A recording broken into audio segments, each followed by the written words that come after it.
जैसे अभी तक हम लोगों ने एनईपी और आरटी एक्ट की बात कर ली है। अभी हम लोग एनसीएफ की बात करते हैं। एनसीएफ 2005 की बात करते हैं। एनसीएफ 2005 है क्या? एन का मतलब नेशनल कैरिकुलम फ्रेमवर्क। इसमें हिंदी में कहते हैं राष्ट्रीय पाठ्यक्रम रूपरेखा।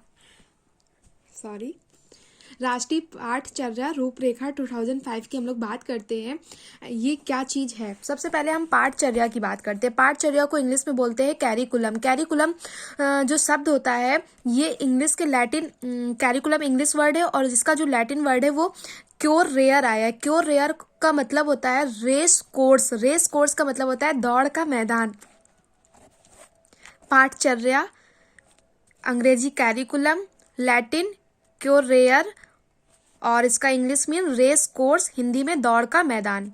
पाठचर्या वह दौड़ का मैदान है जिस पर बालक उद्देश्यों को पाने के लिए दौड़ता है। अगर आप भी कोई चीज पढ़ाई करते हो तो आपको पहले से पता होता है ना, इसका ये सिलेबस है, इसकी ये पाठचर्या है। वही चीज यहाँ पर भी बताई गई है। तो यहाँ पर क्या, नेशनल कैरिकुलम फ्रेमवर्क 2005 में रखा गया है। ये उस टाइम फ्रेमवर्क आया था, एक रूपरेखा बनाई गई थी कि कैसे शिक्षा को अधिगम को बढ़ावा मिले या फिर सब हर किसी के पास शिक्षा जा सके।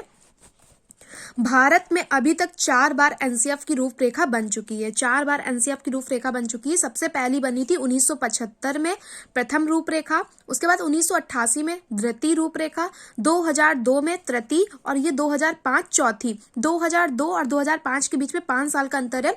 तृतीय के बाद चौथी आ गई। और अभी ये चीज है हमारी जो राष्ट्रीय शिक्षा नीति राष्ट्रीय शिक्षा नीति जो 2020 मोदी जी के द्वारा निकाली गई, उसमें ये प्रावधान भी है कि 2020-21 की एनसीएफ आनी थी लेकिन अभी आ नहीं पाई है। कोरोना के काल में ऐसा हो गया होगा, कोई बात नहीं, अभी आ भी सकती है।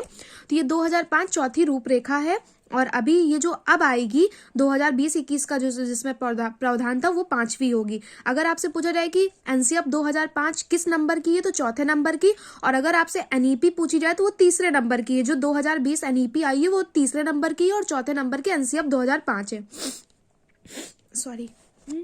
अब यहाँ पर क्या है, जो 1993 में यशपाल समिति ने, 1993 बहुत इंपॉर्टेंट फैक्ट है, 1993 में यशपाल समिति ने बिना बोझ की शिक्षा की अनुशंसा की थी। ये पूछा जाता है कि इसका मोटिव क्या था, तो इसमें बिना बोझ की शिक्षा मतलब क्या है कि भाई छोटा बच्चा है, बहुत सारी उसे बुक्स रखवा दी, भाई वो उठा नहीं पा रहा, जितना बड़ा उसका भार नहीं उससे ज्यादा उसकी बुक्स का भार, बैग का भार, तो ये बिना बोझ की, या फिर उसको बच्चे को ये इतनी मोटी बुक पकड़ा दी, लो भाई इतना बच्चा है लेकिन उसको इतनी मोटी बुक पकड़ा दी। तो पहली चीज तो उसे सिर्फ बाहर वाली वातावरण से ही जोड़ना है, उसे करके सीखना है। तो ये क्या है, 1993 में यशपाल समिति ने बिना बोझ की शिक्षा की अनुशंसा की थी। एनसीएफ 2005 प्रोफेसर यशपाल शर्मा की अध्यक्षता में तैयार किया गया था। ये जो एनसीएफ 2005 है ये यशपाल जी की उसमें आया था, जबकि जो एनईपी 2020 है वो के कस्तूरी रंगन में, दोनों में डिफरेंस है। फिर है एनसीएफ 2005 में सचिव श्वेता उत्पल थी, मैं स्वीकृति और ये श्वेता उत्पल। एनसीएफ 2005 की भाषागत अशुद्धियों को दूर करने का कार्य नामवर सिंह ने किया था। आप भी अगर कोई ऐसे लिखते हो या कुछ भी लिखते हो तो उसमें कुछ तो गलतियां होती हैं। तो जब राष्ट्रीय पाठचर्या रूपरेखा 2005 की पूरी रूपरेखा बनाई गई तो उसमें जो भाषागत अशुद्धियां होती है उसके बारे में नामवर सिंह ने इनमें काम किया। लेकिन इसमें सबसे ज्यादा आपका इंपॉर्टेंट हो जाता है इसकी अध्यक्षता किसने की थी, प्रोफेसर यशपाल सिंह ने किया था, यशपाल शर्मा ने किया था। और वहां पर एनईपी 2020 में के कस्तूरी रंगन ने, और जो आरटी एक्ट बताया वो किस राष्ट्रपति कौन थे उस टाइम, राष्ट्रपति हमारी प्रतिभा पाटिल थी। सर्दी बहुत है। एनसीएफ 2005 का निर्माण रविन्द्रनाथ टैगोर ने क्या लिखा था, बताइए। जनगण मनगढ़ पढ़ते हैं ना, ठीक। और कौन सी बुक से, गीतांजलि। एनसीएफ 2005 का निर्माण रविन्द्रनाथ टैगोर के निबंध, ये भी पूछा जाता है कि उपन्यास या कुछ भी, तो उपन्यास कहानी कहाँ से लिया गया है, तो ये आपको याद होना। एनसीएफ 2005 का निर्माण रविन्द्रनाथ टैगोर ने अपने निबंध सभ्यता एवं प्रगति के अनुसार किया, बहुत पूछा जाता है।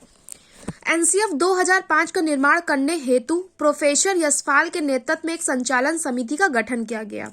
संचालन समिति में टोटल 38 सदस्य थे, लेकिन सॉरी, एनसीएफ 2005 में टोटल जो सदस्य थे वो 38 थे, लेकिन संचालन समिति में 35 थे और एनसीईआरटी के सदस्य 3 थे, तो दोनों को मिला के 38 सदस्य हो गए। एनसीएफ 2005 की रूपरेखा हेतु 21 फोकस समूहों का गठन किया गया। किस किस चीजों में 21 फोकस है। एनसीएफ 2005 का निर्माण मानव संसाधन विकास मंत्रालय, ह्यूमन रिसोर्स डेवलपमेंट मिनिस्ट्री के द्वारा की गई, जिसे अभी हम लोग शिक्षा मंत्रालय के नाम से जानने लगे हैं। इसकी अध्यक्षता प्रोफेसर यशपाल ने किया था। एनसीएफ 2005 के निर्माण की स्वीकृति सीएबीई, सीबीएसई अलग है, लेकिन ये किसने एनसीएफ 2005 के निर्माण की जो स्वीकृति दी थी वो सीएबीई ने दिया था। सीएबीई का मतलब centre advisory board of education द्वारा दी गई। एनसीएफ 2005 का निर्माण एनसीईआरटी द्वारा किया गया, जबकि निर्माण की स्वीकृति सीएबीई द्वारा दी गई थी। एनसीएफ 2005 की समय समय पर समीक्षा एनसीईआरटी द्वारा करवाई जाती है। एनसीएफ 2005 का आधार एनईपी 1986 और 1992 को माना जाता है। एनसीएफ 2005 में बताया गया कि प्राथमिक स्तर पर शिक्षा मातृभाषा में दी जाए, जो आपको अभी भी एनईपी 1986 में भी यही बात कही गई कि आपको मातृभाषा में देना है, जबकि जो एनईपी 2020 आई है उसमें यह कहा गया मातृभाषा, क्षेत्रीय भाषा या फिर बच्चे की जो लोकल लैंग्वेज होगी उसी को मातृभाषा या रीजनल लैंग्वेज बोलते हैं। एनसीएफ 2005 में त्रिभाषा सूत्र आया। त्रिभाषा सूत्र का मतलब क्या था कि सबसे पहले जो उसको आप शिक्षा देंगे तो मातृभाषा में देंगे। मातृभाषा का मतलब होता है स्थानीय भाषा। जैसे कोई बच्चा गुजरात में रहता है उसकी स्थानीय भाषा गुजराती है, तो आप उसको गुजराती में देंगे। अगर कोई बच्चा पंजाब में रहता है तो उसकी स्थानीय भाषा पंजाबी होगी, आप उसे पंजाबी में सिखाएंगे। त्रिभाषा मतलब 3 भाषा। फिर सेकंड आपकी लैंग्वेज राष्ट्रीय भाषा। राष्ट्रीय भाषा इसमें हिंदी मानी गई है, आप हिंदी में बताएंगे। और थर्ड भाषा या थर्ड लैंग्वेज या तृतीय भाषा या अंतरराष्ट्रीय भाषा या संपर्क भाषा वो अंग्रेजी रखेंगे। बहुत पूछा जाता है। एनसीएफ 2005 का निर्माण 22 भाषाओं में किया गया और 17 राज्यों द्वारा इसे स्वीकारा भी गया।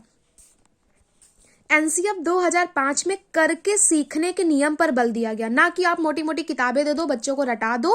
रटने पर तो बिल्कुल फोकस, रटने पे से बिल्कुल क्रॉस उसको कीजिए। करके सीखने पर उसको आप करवाइए, एक्टिविटीज करवाइए, ये इसमें बल दिया गया।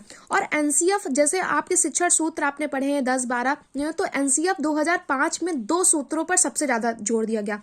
सबसे पहला सूत्र ज्ञात से अज्ञात, मतलब नोन टू अननोन। नोन का मतलब हो गया कि भाई बच्चे को अगर आप मेढक के बारे में बता रहे हो तो मेढक वहाँ का जो उसकी लोकल लैंग्वेज होगी तो उससे ही आप रिलेट करोगे। अगर आपने बताया कि वन आप बता रहे हो, उसको वन सिखा रहे हो, तो आपको वन क्या है, वन काऊ है या काऊ अगर आप उसको बता रहे हो तो वो जो उसकी जहाँ पर वो रहता है वहाँ की चीज़ों से आप रिलेट करोगे।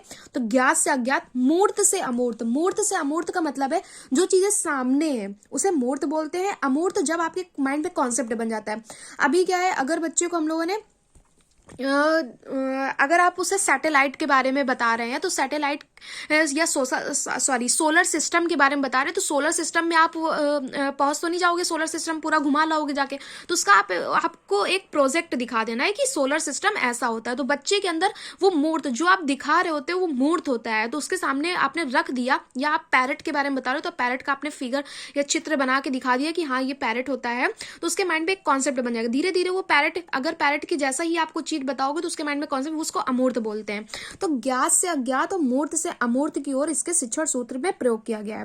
एनसीएफ 2000 ये ऑप्शन में ऐसे आता है कि कौन से शिक्षण सूत्र इसमें प्रयोग करे गए, तो ज्ञात से अज्ञात। छोटा बच्चे को सामने, अभी छोटा गैंडे की बात करोगे तो गैंडा थोड़ी ना जानता है। अगर आप काऊ की बात करोगे तो काऊ फिर भी जानता है, तो इस वजह से आप ज्ञात की बात करेंगे। मूर्त से अमूर्त, जो सामने चीजें होती हैं या सामने आप उसको प्रत्यक्ष रूप से दिखा सकते हैं वो मूर्त, फिर अमूर्त की ओर ले जाते हैं। एनसीएफ 2005 संरचनावाद अथवा निर्मितवाद की अवधारणा पर बल देता है। वेरी मोस्ट इंपॉर्टेंट हो जाता है, जिससे छात्र स्वयं ज्ञान का निर्माण करता है और शिक्षक। देखिए सबसे पहले इन्होंने ये बात बहुत अच्छी बोली है कि एनसीएफ 2005 संरचनावाद, स्ट्रक्चर इसमें रहेगा। स्ट्रक्चर क्या है कि बच्चा स्वयं ज्ञान का निर्माता है। आप उसे एक्टिविटी दीजिए, अगर आपने उसे राखी कंपटीशन में राखी बनाने के लिए दे दिया है तो बहुत कुछ सीख जाएगा। आप उसमें बुक्स में ये बता रहे हो कि रेशम का धागा होता है, ये सूती धागा है, ये दुनियादारी आप बता रहे हो, उससे करके आप दिखा दो, वो उसमें खुद ही ज्ञान का वो निर्माण करने लगेगा।